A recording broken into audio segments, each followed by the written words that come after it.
Anakku sayang, ucap wanita dengan wajah keibuannya, lalu memeluk putranya erat karena sudah lama tak berjumpa. Untung Arman datang setelah masakannya hampir selesai.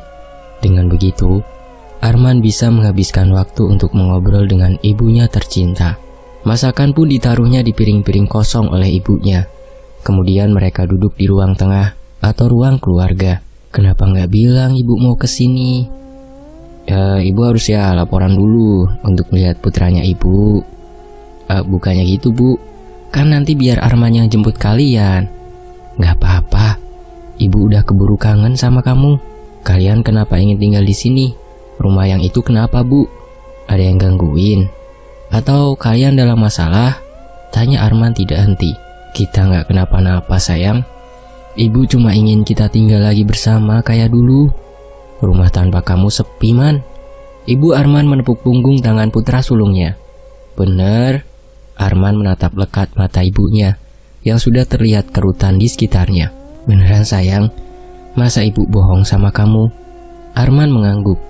Hatinya lega mendapatkan jawaban yang diinginkan. Alia di mana? Masih tinggal di sini kan? Matanya menyapu seluruh ruangan. Sebenarnya Alia udah nggak tinggal di sini dari beberapa minggu yang lalu bu. Loh kenapa man? Katanya dia pengen lebih mandiri aja bu. Terus kamu izinin?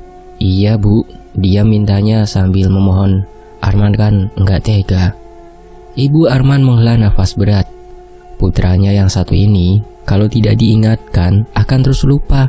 Kamu kan dapat amanah dari almarhum orang tuanya buat jaga dia. Kalau terjadi apa-apa gimana man? Kamu berdosa loh, apalagi itu wasiat. Iya Arman ingat bu, tapi tetap Arman awasi dia kok. Tapi kamu mau menerima permintaan terakhir almarhum orang tuanya? Kali ini Arman yang menghela nafas berat. Jujur, permintaan itu terlalu berat baginya. Tapi ia juga ingin memenuhi wasiat orang tua Alia. Lagi pula ia menginginkannya juga. Permasalahannya, Alia hanya menganggap dirinya seorang guru, bahkan hanya kakak saja. Apa mungkin wasiat itu bisa dijalani? Ya udah nanti Arman suruh dia buat tinggal lagi di sini. Kalau soal wasiat yang satunya lagi, Arman masih mikir-mikir bu. Keluhnya. Arman memasang wajah sedih. Kenapa sayang? Kamu gak cinta sama Alia? Tanya ibunya penasaran. Arman cinta bu sama dia, tapi dianya yang enggak. Sampai sekarang dia menganggap Arman cuma sebatas kakaknya saja. Melihat kejujuran putranya, ia turut prihatin. Pasalnya putranya ini sangat mencintai gadis itu dari dulu. Salut bisa menyembunyikan perasaannya selama dan sedalam itu. Ibunya merangkul pundak putranya dengan hangat, berusaha menenangkan. Batin keibuannya juga merasakan apa yang dirasakan anaknya. Arman memang sesosok laki-laki yang tegar. Setiap hari ia bersama gadis yang dicintainya, tapi gadis itu tidak tahu perasaan yang dialami olehnya. Ia tidak bisa memaksa jika Alia hanya menganggapnya sebagai kakak saja. Toh, kalau jodoh pasti nggak kemana, tapi tetaplah dia seorang laki-laki normal yang merasakan sakit menerima kenyataan. Hanya saja ia mampu menutupi semuanya dengan rapat-rapat, terkecuali ibu dan ayahnya yang mengetahui akan hal ini. Tapi hari ini dia ada di sini bu. Beberapa hari belakang ini kita lagi down banget, diserang terus-terusan sama Rana. Sedewasa apapun anak laki-laki jika sudah berhadapan dengan ibunya, terlihat sikap manjanya. Seolah hari ini sama seperti masa-masa kecilnya. Ia bercerita panjang lebar kepada ibunya. Di sisi lain, dari belakang terdengar suara berat ikut campur dalam obrolan antara anak dan ibu. Alia ada di sini, ucapnya sembari mengayunkan kedua tangan saat berjalan menghampiri mereka. Langkahnya tegap namun santai. Ada garis senyum di wajahnya, menandakan ia ingin bertemu dengan anak gadis itu. Ayah, kata Arman menengok ke belakang diikuti ibunya. Menyadari kehadiran laki-laki berumur 50 tahun ini membuat ia senang. Dari dulu ayahnya susah sekali untuk ditemui. Bukan tanpa alasan, tapi ada suatu hal yang harus ia cari, atau entah harus diselesaikan. Arman dan ibunya berdiri saat kepala keluarganya datang. Arman melangkah ke samping untuk mempersilahkan ayahnya duduk dekat istrinya. Mereka pun kembali duduk. Topik pembicaraannya adalah Alia. Iya, Alia ada di sini, jawab istrinya. Kedua alis Akhtar terangkat, lalu ia manggut-manggut dibarengi senyum kecil. Bagaimanapun Akhtar merasa bersalah, karena sampai saat ini ia belum kenal satu sama lain dengan putrinya Altan. Boleh panggilkan dia sekarang gak, Man? Pinta sang ayah. Tapi dia ada di kamar, kemungkinan tidur, jawabnya sambil menggerutkan kening untuk menduga yang dilakukan Alia saat ini. Aku di sini. Sontak kalimat itu membuat 3 pasang mata menoleh pada seseorang. Alia berjalan menghampiri keluarga yang telah merawatnya dari kecil. Ia sangat berterima kasih pada keluarga Bridgman. Meskipun ia belum tahu cara membalas kebaikan mereka seperti apa, mata Akhtar berbinar-binar melihat putrinya Altan sudah dewasa. Banyak hal yang akan disampaikan olehnya. Kamu Alia? Tanya Akhtar. Iya, jawab Alia sambil menunduk. Ia pun ikut duduk di samping Arman. Keempat manusia itu tersenyum bersama. Saya senang bisa bertemu kamu Alia. Suatu kehormatan bisa bertemu dengan Bapak. Kamu jangan panggil saya Bapak. Umur saya masih muda untuk dipanggil itu. Panggil saja dengan ayah, sama seperti Arman. Tawanya memecahkan kecanggungan di antara mereka. Alia mengiyakan perkataannya dibalas dengan senyum. Perkenalan berlangsung 1 jam. Mereka tampak asyik dengan kehangatan kebersamaan keluarganya. Bu, jaga Arkas. Ayah ada perlu dulu sama mereka berdua. Istrinya pun mengangguk, lalu beranjak pergi. Kali ini pembicaraan mereka terdengar serius. Seakan membicarakan suatu rahasia, dan orang lain tidak boleh mengetahuinya. Suara mereka pun diperkecil. Posisi jarak di antara mereka saling berdekatan. Rana udah tahu Alia? Tanya Akhtar. Udah ya, jawab Arman. Akhtar menghela nafas berat. Permasalahan ini lumayan besar baginya. Istrinya yang kedua ini mewariskan sifat kepada anak semata wayangnya. Akhtar sangat mengetahui sifat dirinya. Ayah tidak habis pikir dengannya. Dia ingin membalas kematian ibunya dan apapun keinginan ibunya yang belum tercapai. Akhtar berbicara dengan nada berbisik. Dia akan menghancurkan 3 keluarga. Lanjutnya, 3? Tanya Arman dan Alia serempak. Gumam Akhtar. Dulu Kemala, ibunya Rana, sangat menderita. Tidak pernah merasakan kebahagiaan. Ia selalu mendapatkan siksaan tidak manusiawi dari majikannya. Tubuhnya dipenuhi memar. Ada juga bekas cambuk di punggungnya. Terkadang ada darah yang keluar akibat siksaan majikannya. Suatu hari ayah menemukan dia di ujung tebing, dan dia akan bunuh diri, merasa hidupnya tidak berguna lagi. Akhtar berkata terus terang. Lalu ayah menikahi dia hanya untuk menyelamatkannya? Tanya Arman mulai paham. Akhtar membalasnya dengan anggukan. Alia yang mendengar itu merasa kasihan pada Rana. Tapi ia juga tidak menyukai sikap dendamnya. Perasaannya kini terbagi 2, antara kasihan atau tidak menyukainya. Dan akhirnya mereka pun mengakhiri pembicaraannya. Akhtar merasa itu sudah cukup untuk menjelaskan masa lalunya. Kabar Arkas gimana ya? Tanya Arman. Akhtar memejamkan mata sejenak. Belum ada perkembangan, ucapnya sambil menggelengkan kepala. Arman pengen ketemu dia ya. Alia juga, sambung Alia. Mereka bertiga beranjak berdiri dari kursi. Akhtar memimpin jalannya mereka. Akhtar berada di kamar Lina, ibunya. Sudah bertahun-tahun orang tuanya mengurus dia. Berbagai macam cara dilakukan untuk kesembuhannya, tapi tidak ada harapan yang terpenuhi dalam perkembangannya. Arkas tidur, Bu? Tanya Akhtar. Iya barusan. Arman dan Alia berdiri di samping ranjangnya. Mata mereka melihat Arkas begitu kasihan. Kak Arkas bisa sembuh kan? Alia menggerakkan kepalanya ke samping. Yang ditanyanya adalah gurunya sendiri. Semoga, lirih Arman. Apa yang kamu lihat, Al? Lanjutnya. Lihat? Alia bingung dengan pertanyaan Arman. Iya, kemampuan kamu bisa melihat akar penyebab penyakit.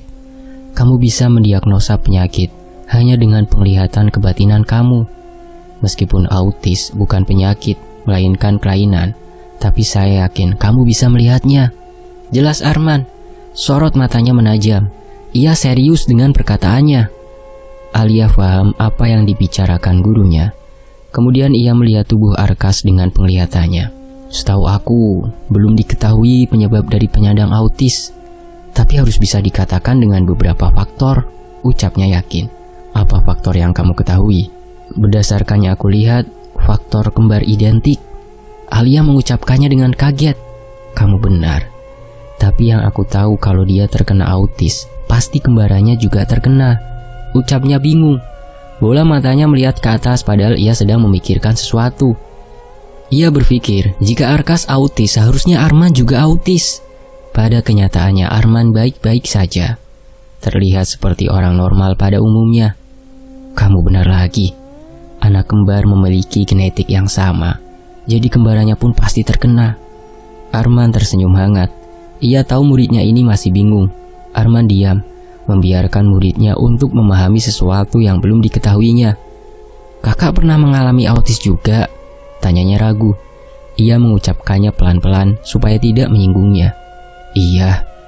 Bukannya tersinggung tapi Arman membalasnya dengan intonasi yang halus. Kakak bisa sembuh? Iya. Kenapa aku baru tahu, Kak? Kita berdua mengalami autis sejak umur 2 tahun.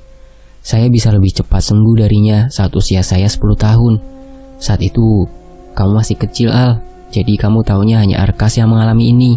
Bukannya autis kelainan seumur hidup yang sulit disembuhkan? Kata siapa? Itu hanyalah pendapat yang memusnahkan harapan para penyandang autis untuk sembuh. Meskipun dengan perjuangan berat, tapi autis bisa sembuh. Dengan beberapa terapi atau dengan cara lain, Arman berkata sejujurnya. Banyak tokoh dunia yang mengalami ini sebelum menjadi terkenal dan menjadi orang yang jenius. Mereka bisa membuktikan bahwa mereka bisa seperti orang normal lainnya. Lanjutnya, banyak hal yang harus Alia pelajari. Bukan hanya mengandalkan penglihatannya, tapi pengetahuan dan wawasan juga harus bisa dikuasainya, supaya bisa menyeimbangkan dan tidak salah kaprah dalam bertindak. Mendengar perkataan Arman, ia menyadari bahwa kesempatan datang untuk siapa saja, tidak memandang status sosial atau kekurangan dan kelemahan seseorang. Arman, seorang guru yang dikenalinya cerdas dan berwibawa, ternyata mempunyai masa lalu yang tidak diinginkan banyak orang. Dengan kejadian ini, ia malu kepada gurunya. Tidak ada alasan lagi baginya untuk tidak belajar, karena belajar juga tidak memandang usia. Al, tinggal di sini lagi ya, pinta Arman lembut. Spontan kalimat itu keluar dari mulutnya. Alasannya entah karena permintaan ibunya, ataukah perasaannya yang mulai gelisah jika sedetik saja tidak melihatnya.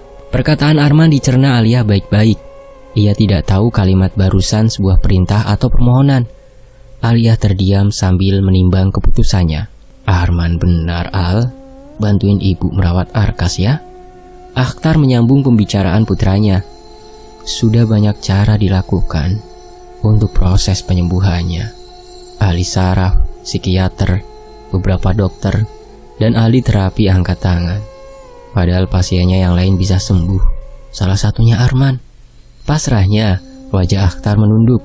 Hampir 1 dekade usianya dihabiskan untuk mencari solusi bagi putranya.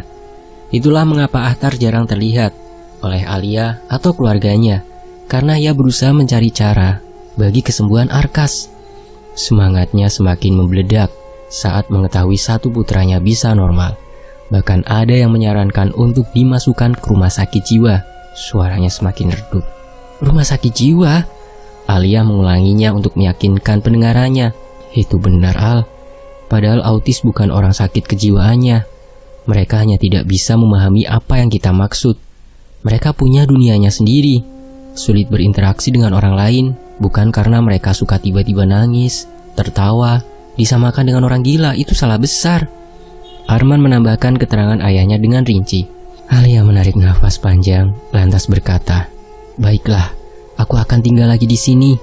Hati Arman lega dengan pernyataan Alia. Ada sebuah ketenangan yang menjalar hatinya. Di sisi lain, Lina hanya mengusap-usap rambut putranya yang tengah tertidur. Air matanya berlinang jatuh mengenai bantal. "Kamu melihat ada aura jahat di tubuh Arkas nggak, Al?"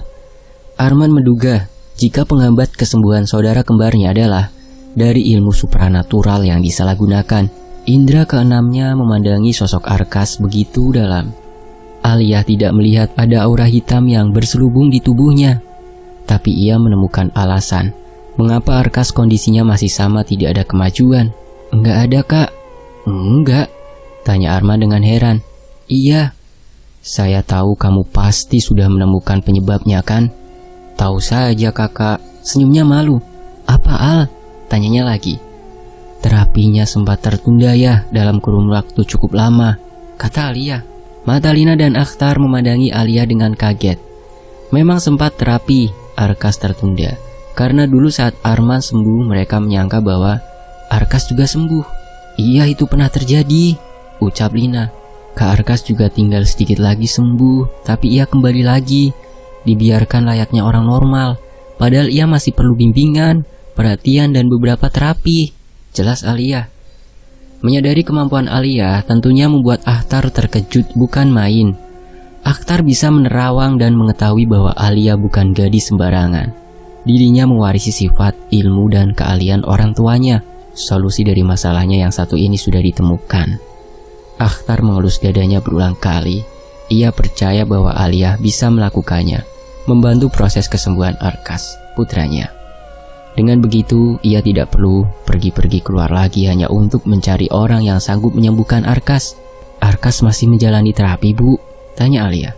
Masih, tapi seakan Arkas sendiri enggan untuk melakukannya, Al.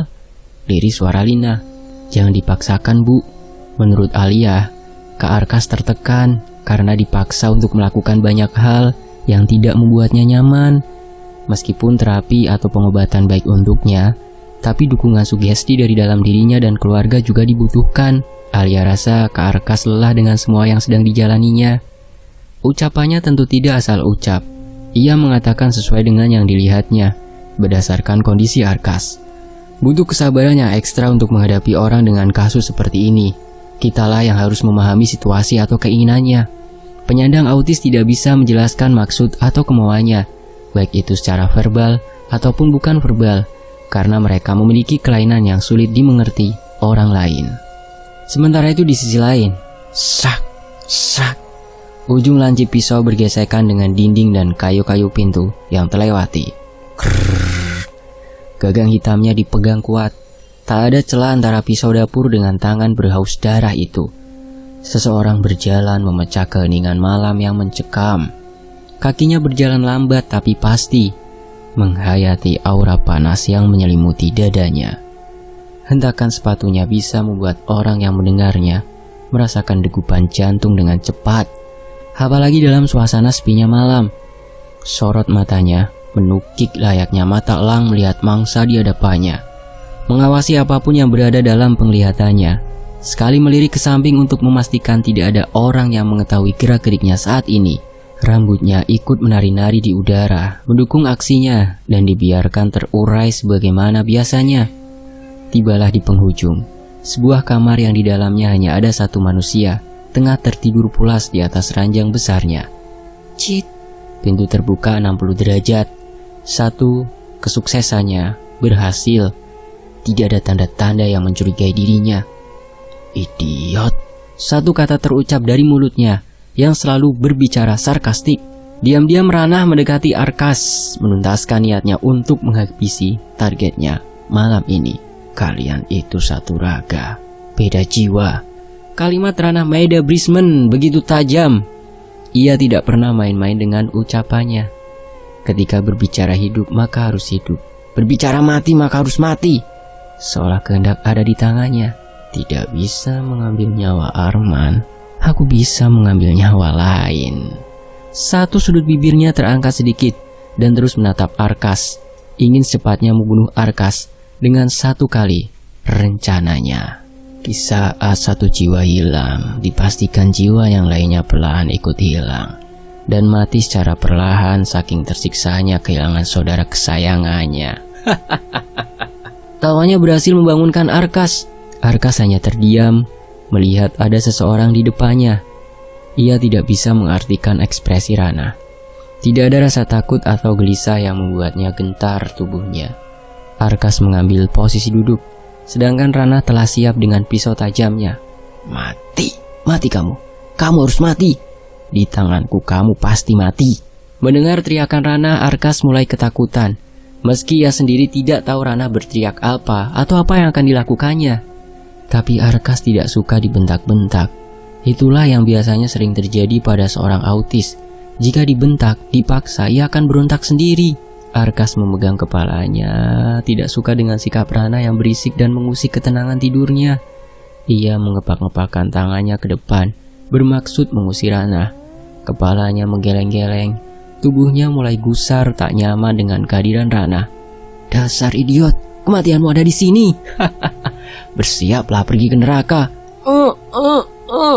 Arkas tidak bisa berkomunikasi dengan baik, tidak bisa juga mengungkapkan emosi dan perasaannya. Teriak Arkas. "Bodoh!" umpat Rana. Set! Untunglah pisau tidak melukainya. Arkas menghindar dengan cepat.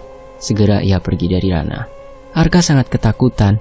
Ia membanting barang-barangnya, berlari mengitari kamarnya berusaha mencari tempat aman. Duak! Lagi-lagi pisau tak mengenai Arkas, justru mengenai meja. Ingin bermain denganku rupanya anak kecil. Kemudian Rana menjentikkan jarinya. Tidak lama kemudian sebuah penampakan bayangan hitam besar berada di antara mereka. "Habisi!" titah Rana. Penampakan hitam tinggi besar itu mengiyakan perintahnya. Hanya dengan satu tangan tubuh Arkas berhasil berada dalam genggaman iblis suruhan Rana.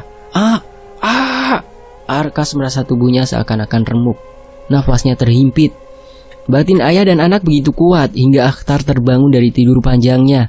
Ia mempunyai firasat buruk karena penasaran ia menggunakan kebatinannya untuk menerawang. Alangkah terkejutnya ia ketika mendapatkan penglihatan buruk pada putranya. Dengan segera ia membangunkan istrinya. Lalu ia memanggil Arman melalui ilmu telepatinya, padahal mereka di satu atap rumah. Meskipun tidur, Arman bisa mendengarkan panggilan ayahnya. Segeralah ia juga memanggil Alia melalui cara yang sama. Akhtar lari ke kamar putranya bersama sang istri. Tidak disangka Rana lah yang melakukan perbuatan kejam ini. Lina menutup mulutnya kuat-kuat saat Arkas disakiti oleh makhluk menyeramkan. Tubuhnya ikut gemetar. Batinnya tertekan menyaksikan anak bungsunya tak berdaya di genggaman iblis itu. "Rana, hentikan!" teriak Akhtar. "Oh ayahku tersayang, apa kabar?" "Cukup Rana, lepaskan dia." Akhtar tak kalah cemasnya. Arkas terlihat pucat seperti akan meregangkan nyawanya. "Lepaskan? Aku akan melepaskannya." "Oh tidak. Aku tidak punya alasan untuk melepaskannya. Karena aku hanya punya satu alasan, yaitu membuat kalian hidup di jahanam." Suara Arkas semakin parau tak terdengar. Jelas bahwa ia menunjukkan dirinya tak mampu menahan sakit akibat kuatnya genggaman tangan besar yang mengelilingi tubuhnya. Tak lama kemudian Arman datang. Ia pun geram dengan tingkahnya Rana kali ini. Sudah kelewat batas perbuatannya. "Ayo kita lawan bersama-sama ya," ajak Arman pada ayahnya. Tanpa menunggu lama, mereka mengerahkan segenap kekuatannya untuk menyerang Rana dan iblisnya. Pasti sulit untuk mengalahkannya, apalagi lawannya bukan makhluk gaib yang biasa-biasa saja. Tapi Arman dan Akhtar tidak punya pilihan lain. Arkas harus selamat bagaimanapun caranya. Malam ini merupakan malam yang menegangkan. Siapa yang akan menang dalam pertarungan sengit? Apakah Arkas akan selamat atau tidak? Semuanya terus berusaha. Lina hanya bisa mendoakan mereka. Pasalnya Lina tidak mempunyai kemampuan seperti anak dan suaminya. Badan Arkas terjatuh. Dia merasakan nyeri di seluruh anggota badannya. Aliran darahnya kembali mengalir, tapi dadanya yang sesak masih terasa. Ia menggigit jarinya, merangkul lututnya dan melirik kanan kiri dengan cepat secara bergantian. Lina mendekati Arkas dan memeluknya, tapi Arkas menolak keras pelukan darinya. Tak peduli dengan sikap Arkas, Lina tetap memeluknya lagi. Namun Arkas sekali lagi menolak dirinya. Masih dalam keadaan tertekan dan trauma dengan kejadian barusan, Arkas tidak ingin ada seorang pun yang mendekatinya. Ia tidak mengerti atas apa yang menimpanya. Akhirnya Ranah bisa dikalahkan juga, meski Arman dan Akhtar luka-luka dan lebam di tubuhnya. Keduanya terduduk saling berdampingan. "Biar Alia yang urus Arkas, Bu," tawar Alia dari belakang. Lina yang menyadari kehadiran Alia langsung berdiri menyamakan posisi dengannya. "Tapi Al," jawabnya ragu. Jujur ia masih khawatir dengan keadaan Arkas. "Ibu percaya sama Alia ya. Dia hanya butuh waktu untuk menenangkan dirinya. Sebaiknya ibu rawat ke Arman dan ayah, mereka terluka," pinta Alia dengan lembut. Ia tahu pasti ini adalah ulahnya Ranah. Alia memejamkan matanya sebentar, lalu membukanya kembali dengan tatapan fokus melihat bagian mana saja yang terluka pada Arkas. Untunglah, tidak ada yang perlu dikhawatirkan. Arkas hanya mengalami memar di tubuhnya. Hanya dengan sedikit hawa murni yang akan diberikannya cukup untuk mengobati luka dalamnya. Alia memegang tangan Arkas, bermaksud mengajaknya untuk berdiri. Arkas menepis tangan Alia dengan cepat ke sembarang arah. Ia mengerti dengan kondisinya. Lalu ia memegang kembali tangannya secara paksa untuk memberikan energi padanya, supaya meredakan emosi dan rasa takut Arkas. Suasana membaik. Arkas bisa istirahat. Ia tidur di kamar Alia. Sedangkan dirinya tidak tidur lagi selama sisa malamnya. Ia berjaga-jaga untuk mengantisipasi situasi buruk menimpa keluarga Prisman lagi. Selesai mengobati Arkas, ia datang ke kamarnya Arman memastikan gurunya tidak kenapa-napa. Alia menghela nafas lalu membuangnya pelan. Lagi dan lagi ia memejamkan matanya lalu membukanya. Tidak habis pikir dengan gurunya yang masih kuat dikala terluka. Ia mendekatkan telapak tangannya di atas perut Arman, mengalirkan tenaga dalamnya untuk mengobati Arman perlahan-lahan. "Saya tahu kamu ada di sini, Al." Mata Arman masih terpejam tapi mulutnya bicara. "Saya bisa merasakan energi masuk ke dalam perut saya," ucapnya lagi sambil membuka mata. Menyadari Arman sudah sadar dari tidurnya, Alia mengangkat tangannya dan menyembunyikannya di belakang punggungnya. Maaf aku lancang," ucap Alia sambil tertunduk. "Gak apa-apa, lanjutkan Al." "Kakak tadi muntah darah?" Iya. Ada pendarahan di organ dalam, tapi gak begitu parah kak." "Organ dalam yang mana Al?" "Lambung." "Saya bangga sama kamu Al. Dalam kondisi seperti ini masih bilang bangga." Kali ini Alia sedikit meninggikan suaranya. "Kenapa Al? Memang iya saya bangga?" Alia menepuk jidatnya. Arman memang guru yang menyebalkan baginya. Sakit masih memikirkan muridnya yang terus berkembang, menguasai bidang ilmunya. Lagi-lagi Alia menghela nafas berat. Ia terdiam lantas berkata, "Karena pendarahannya tidak parah, jadi pasokan oksigen tidak berkurang." Ia masih menatap gurunya dengan lekat, mengkerutkan keningnya. "Harusnya yang jaga diri itu kakak. Belakangan ini kakak yang sering kenapa-napa. Kalimat itu kan yang sering kakak kasih ke aku, kayak mau pergi jauh aja." Kesalnya. Arman tersenyum mendengar omelan dari muridnya. "Kakak harus ke rumah sakit. Aku takut ada bagian lain yang rusak yang gak aku lihat." "Gak perlu Al," kata Arman dengan tenang.